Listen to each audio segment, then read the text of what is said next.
नमस्कार, बुलेटिन में आपका स्वागत है। मैं हूं आपके साथ जीनत सिद्दीकी। देश दुनिया की तमाम खबरों को आइए देख लेते हैं फटाफट अंदाज में।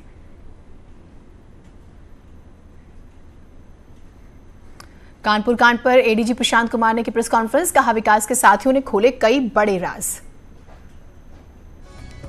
एडीजी प्रशांत कुमार ने बताया कि बिकरू कांड से जुड़े हैं एक और आरोपी शशिकांत को गिरफ्तार किया है। 50,000 का इनामी बदमाश है शशिकांत।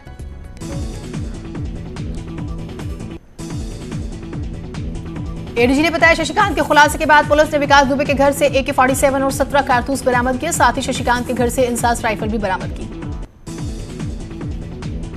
पूरे मामले में 21 आरोपी थे, जिसमें 4 लोग गिरफ्तार किए जा चुके हैं और अब तक 6 आरोपी एनकाउंटर में मारे जा चुके हैं। विकास दुबे एनकाउंटर मामले की याचिका पर सुप्रीम कोर्ट में आज सुनवाई होगी। चीफ जस्टिस ऑफ इंडिया की बेंच इस मामले पर सुनवाई करेगी। आज सुप्रीम कोर्ट में मुंबई के वकील घनश्याम उपाध्याय और वकील अनूप अवस्थी द्वारा दाखिल की गई जनहित याचिकाओं पर सुनवाई होगी। यूपी पुलिस की भूमिका की जांच की मांग की गई। इलाहाबाद हाई कोर्ट की लखनऊ बेंच ने सोमवार को एनकाउंटर की न्यायिक जांच की PIL खारिज की। सरकार द्वारा एनकाउंटर के दिशा निर्देश जारी करने की मांग की गई थी। नेपाली प्रधानमंत्री KP ओली ने फिर दिया विवादित बयान। ओली ने कहा है कि असली अयोध्या भारत में नहीं बल्कि नेपाल में है। नेपाली प्रधानमंत्री KP ओली ने भगवान श्री राम को भी नेपाल का बताया। एक कार्यक्रम में ओली ने कहा है कि भारत ने नकली अयोध्या खड़ा कर नेपाल के सांस्कृतिक तथ्यों का अतिक्रमण किया। KP शर्मा ओली के विवादित बयान पर डिप्टी CM केशव प्रसाद मौर्य ने ट्वीट किया और कहा ओली को सही जानकारी मालूम होनी चाहिए। ओली के बयान का अयोध्या के संतों ने कड़ा विरोध जताया। कहा गलत बयानबाजी करना प्रधानमंत्री को शोभा नहीं देता।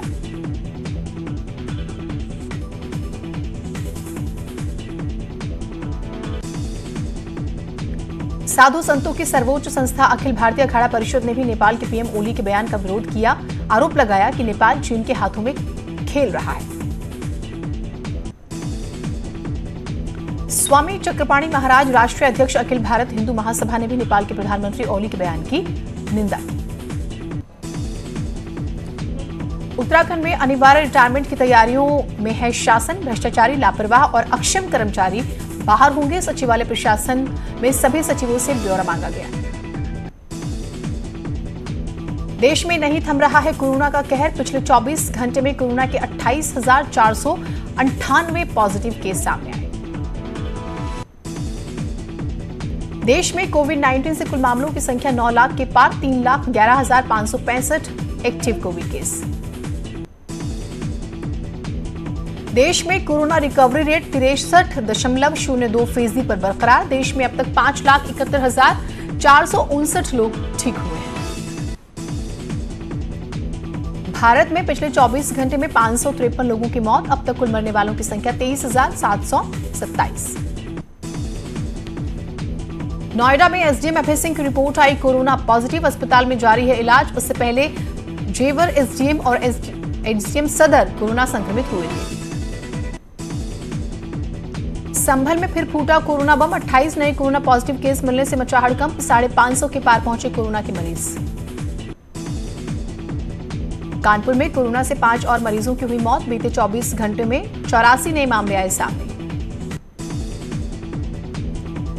आज से ऑड इवन फॉर्मूले से खुली लखनऊ की दुकानें, बाजार। नारंगी और हरे रंग में हुआ दुकानों का बंटवारा। उत्तर प्रदेश में अब सिर्फ 5 दिन ही खुलेंगे बाजार। सोमवार से शुक्रवार तक खुलेंगे बाजार। गाजियाबाद में 24 घंटे में 120 नए मरीज आए सामने। जिले में संक्रमित मरीजों की संख्या 3,200 के पार। मुरादाबाद में भी लगातार सामने आ रहे हैं कोरोना के मामले। 24 घंटे में 25 कोरोना पॉजिटिव मरीज मिले। अलीगढ़ में लगातार जारी है कोरोना का कहर। 16 नए कोरोना पॉजिटिव केस मिलने से मचा हड़कंप। चंदौली जिला अधिकारी का बड़ा फैसला। मिनी महानगर मुगलसराय में रहेगा संपूर्ण लॉकडाउन। कोविड के बढ़ते संक्रमण को देखते हुए लिया गया फैसला। चंदौली में भी लगातार बढ़ रहा कोरोना का कहर। पिछले 24 घंटे में कोरोना के 20 नए मामले आए सामने। हल्द्वानी में एक कोरोना मरीज की मौत से मचा हड़कंप। 37 साल की महिला की अस्पताल में मौत। यूपी में सीएम के निर्देश पर लॉकडाउन का सकारात्मक कदम रहा। अपर मुख्य सचिव अवनीश अवस्थी ने इस बारे में जानकारी दी। उत्तराखंड में कोरोना के 71 नए मामले आए सामने। उधम सिंह नगर में 72 घंटे का लॉकडाउन लागू। हल्द्वानी में एक कोरोना पेशेंट महिला की मौत। रुड़की में कोरोना के बाद पूरी कोतवाली को किया गया सील। गंगनहर कोतवाली में महिला दारोगा निकली कोरोना पॉजिटिव। चमोली के नंदप्रयाग में कुछ लोग कोरोना के नियम तोड़ते दिखे। नंदप्रयाग नगर पंचायत ने रावण और यमराज बनकर लोगों को जागरूक किया। उत्तरकाशी के घरासू में डोडा पाउडर के साथ पकड़े गए 2 आरोपियों में से एक की कोरोना रिपोर्ट आई पॉजिटिव। आरोपियों को उत्तरकाशी पीजी कॉलेज में एक कमरे में रखा गया। हरदोई में लगातार बढ़ रहे कोरोना के मामले। 13 पुलिसकर्मियों को कोरोना पॉजिटिव निकलने से मचा हड़कंप। उधम सिंह नगर की खटीमा में फिर से कोरोना मरीजों की तादाद बढ़ने लगी। 2 अलग अलग जगह मिले कोरोना मरीजों के बाद क्षेत्र में हड़कंप। महोबा में लगातार बढ़ रहे कोरोना मरीज। स्वास्थ्य महकमे के माथे पर खींची चिंता की लकीरें। उत्तराखंड में कोरोना के केस 3500 के पार। देहरादून और उधम सिंह नगर सबसे ज्यादा प्रभावित। सीएम त्रिवेंद्र सिंह रावत का कहना है कि रिकवरी रेट के मामले में टॉप राज्य में शामिल होने पर खुश नहीं होना चाहिए, क्योंकि कोरोना कभी भी दस्तक दे सकता है तेजी के साथ। कोरोना के साथ डेंगू भी बड़ी मुश्किल खड़ी ना कर दे, इसको लेकर सीएम त्रिवेंद्र सिंह रावत ने एक नए अभियान की शुरुआत की। श्याम जाजू के बचाव में उतरी बीजेपी। पार्टी के मीडिया प्रभारी देवेंद्र भसी ने पूजा को बताया निजी कार्यक्रम। क्वारंटीन तोड़ने से इनकार कर दिया। उत्तराखंड बोर्ड का रिजल्ट जुलाई के आखिरी हफ्ते में आ सकता है। शिक्षा सचिव मीनाक्षी सुंदरम ने कहा है कि 25 से 30 जुलाई के बीच बोर्ड के रिजल्ट आ सकते हैं। चमोली के जीएम और एसपी ने सीमांत नीति घाटी का किया दौरा। नीति, बांपा और गमशाली में लोगों की समस्याएं भी सुनी। सीतापुर में दुकान में लगी आग। आग से दुकानदार मामूली रूप से झुलसा। हमीरपुर में पानी की किल्लत से मचा हाहाकार। काशी राम कॉलोनी में महीनों से ठीक नहीं हुआ नलकूप। देवरिया में दिख रहा बाढ़ का कहर। बरहज और रुद्रपुर तहसील क्षेत्र बाढ़ के पानी से सबसे ज्यादा प्रभावित। गाजियाबाद में ट्रक ने बाइक सवारों को रौंदा। महिला और 2 मासूम बच्चों की मौत। आरोपी चालक ट्रक को छोड़कर मौके से फरार। बागपत में एसओजी टीम और बदमाशों के बीच हुई मुठभेड़। एक शातिर बदमाश गिरफ्तार। खेखड़ा थाना क्षेत्र में मुठभेड़ हुई। अलीगढ़ में गश्त के दौरान पुलिस की बदमाशों से हुई मुठभेड़। पैर में गोली लगने पर 50,000 का इनामी बदमाश नवी शेर को पुलिस ने गिरफ्तार किया। अलीगढ़ में मामूली कहासुनी को लेकर दबंगों ने पिता पुत्र को मारी गोली। बेटे की मौके पर ही हुई मौत। महाराजगंज कलेक्ट्रेट परिसर बना जंग का मैदान। पति पत्नी के बीच के विवाद में फैमिली कोर्ट के सामने ही सड़क पर दिखा high voltage drama. Kanpur Dehat में भी जमीनी विवाद में 2 गुट आमने सामने आए। जमकर चले लाठी डंडे। मारपीट की घटना सीसीटीवी में कैद। पिथौरागढ़ में चीन सीमा पर बादल फटने की तस्वीरें आई सामने। गूंजी कुट्टी के बीच 3 किलोमीटर का इलाका तबाह। चंदौली के अदसड़ गांव में भी पुलिस और ग्रामीण आए आमने सामने। पुलिस ने चोरी के आरोप में 2 युवकों को लिया हिरासत में। अमेठी के ओंडी गांव में जमीन विवाद में 2 गुट आए आमने सामने। एक दूसरे पर बरसाए जमकर लाठी डंडे। आगरा के थाना शमशाबाद क्षेत्र में देर रात बिजली के एक ट्रांसफार्मर में लगी भीषण आग। कड़ी मशक्कत के बाद स्थानीय लोगों ने आग पर काबू पाया। हल्द्वानी में शिकारी विपिन चंद्रा ने आदमखोर गुलदार को मारी गोली। घायल गुलदार जंगल की तरफ भागा।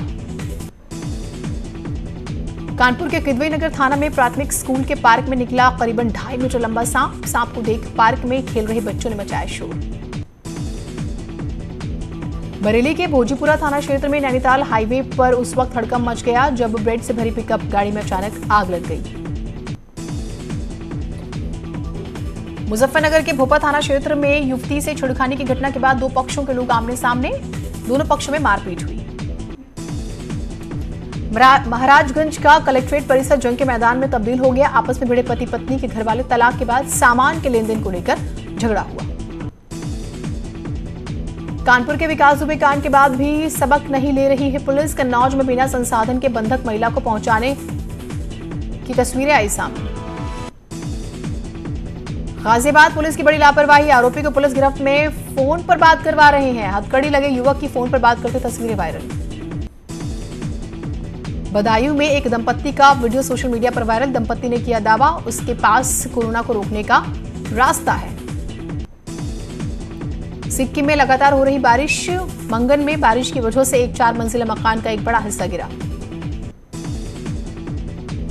फर्रुखाबाद में खुलेआम तमंचे से फायरिंग करते नजर आए बदमाश। गली गली बेचे जा रहे अवैध हथियारों की टेस्टिंग का वीडियो वायरल। चित्रकूट में पुलिस और बदमाशों के बीच मुठभेड़, पुलिस ने दोनों बदमाशों को किया गिरफ्तार। गोरखपुर में लगातार बढ़ रहे कोरोना केस, पिछले 48 घंटे में करीब 150 कोरोना के मरीज आए सामने। शाहजहांपुर पुलिस ने विधानसभा अध्यक्ष बनकर अधिकारियों पर रौब झाड़ने वाले युवक को गिरफ्तार किया। आरोपी गौरव मिश्रा फोन पर यूपी विधानसभा अध्यक्ष हृदय नारायण दीक्षित बनकर एसपी पर रौब झाड़ रहा था। फिरोजाबाद पुलिस ने 10,000 के इनामी उद्योगपति को नोएडा से गिरफ्तार किया। आरोपी संजीव गुप्ता गैंगस्टर समेत कई अन्य मुकदमों में वांछित था। सेना में फर्जी दस्तावेजों के आधार पर भर्ती कराने वाले सरगना को आगरा पुलिस ने दबोच लिया है। राकेश पूरे गिरोह का मास्टरमाइंड है। मेरठ की खरखौदा पुलिस को बड़ी कामयाबी मिली। फैक्ट्री मालिक से 20 लाख की रंगदारी मांगने वाले 4 बदमाश गिरफ्तार। दौराला पुलिस ने नकली शराब के साथ 4 तस्करों को गिरफ्तार किया। बागपत में बड़े पैमाने पर सरकारी राशन की कालाबाजारी, एसडीएम बागपत और सप्लाई इंस्पेक्टर ने छापेमारी कर पकड़ा 600 कट्टे चावल। मेरठ में ईख के खेत में मिला किसान का शव, पशुओं का चारा लेने गया था किसान, मृतक के शरीर पर चोट के निशान।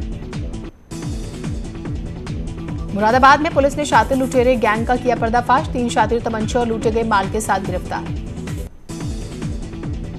गाजियाबाद में फांसी के फंदे पर लटका मिला बुजुर्ग दंपत्ति का शव, दोनों कर्ज से थे परेशान। मैनपुरी में साजिश रचने के आरोप में गांव धर्मंगपुर के प्रधान और 2 महिलाओं को पुलिस ने भेजा जेल। अमिताभ बच्चन के जल्द ठीक होने के लिए दुआओं का दौर जारी, बरेली में भी एक शख्स ने रखा व्रत। चित्रकूट में प्रेमी युवक ने अपनी ही प्रेमिका को चाकू से गला रेतकर मौत के घाट उतार दिया, बाद में खुदकुशी कर दी।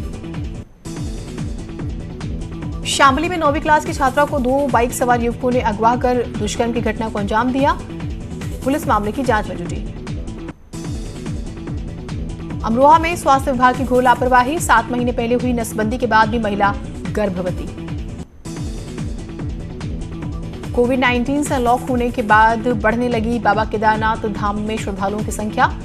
अब तक 1476 श्रद्धालुओं ने मत्था टेका। पौड़ी के गांव में लौटे प्रवासियों को रोजगार से जोड़ने की हो रही है कोशिशें, होम स्टे योजना के लिए किया जा रहा है फोकस। टिहरी झील में बोटिंग शुरू होने की अफवाह मामले में गंगा भागीरथी बोर्ड संचालन समिति टिहरी के सदस्यों ने प्रशासन से कार्रवाई की मांग की। हरदोई के कैखाई गांव में पत्नी से विवाद के बाद युवक ने 2 बच्चों को खिलाया जहर, खुद भी खाया, अस्पताल में भर्ती। टिहरी झील में बोटिंग शुरू होने की सोशल मीडिया में अफवाह मामले में डीएम ने सख्त रुख अपनाया, जांच के आदेश दिए। पिथौरागढ़ अस्पताल में सूबे का पहला मानसिक स्वास्थ्य परामर्श केंद्र खुला। केंद्र से टेलीमेडिसिन के जरिए बड़े मनोचिकित्सक भी जुड़े रहेंगे। श्रीनगर एनआईटी शिफ्टिंग मामले पर हाईकोर्ट में सुनवाई पूरी, कोर्ट ने सुरक्षित रखा फैसला, कभी भी इस मामले पर फैसला आ सकता है। हाथरस में सरकारी राशन के उठान पर पूर्ति विभाग के अधिकारियों का बड़ा खेल आया सामने। गोदाम प्रभारी राशन डीलरों से लेते हैं अवैध तरीके से ration, video viral. Bareilly police बदमाशों की धरपकड़ के लिए चला रही अभियान, 2 मुठभेड़ के दौरान बदमाश गोली लगने से जख्मी। Fitness conscious actress Shilpa Shetty घर पर ही कर रही हैं वर्कआउट, फैंस के लिए सोशल मीडिया पर वीडियो कर रही हैं शेयर। जैकलिन फर्नांडिस भी घर पर कर रही हैं एक्सरसाइज, वर्कआउट का वीडियो लगातार करती हैं share. TV actress Hina Khan भी फिटनेस को लेकर काफी कॉन्शियस, सोशल मीडिया पर सुपर एक्टिव एक्ट्रेस ने वर्कआउट का वीडियो शेयर किया। अनलॉक की प्रक्रिया शुरू होने के बाद मलाइका अरोड़ा भी घर से बाहर निकलने लगी है। अपने डॉगी संग सैर पर निकली मलाइका अरोड़ा, मास्क लगाए आई नजर। फिल्म अभिनेत्री सारा अली खान का ड्राइवर निकला कोरोना पॉजिटिव। सारा ने अपने सोशल मीडिया अकाउंट पर दी जानकारी।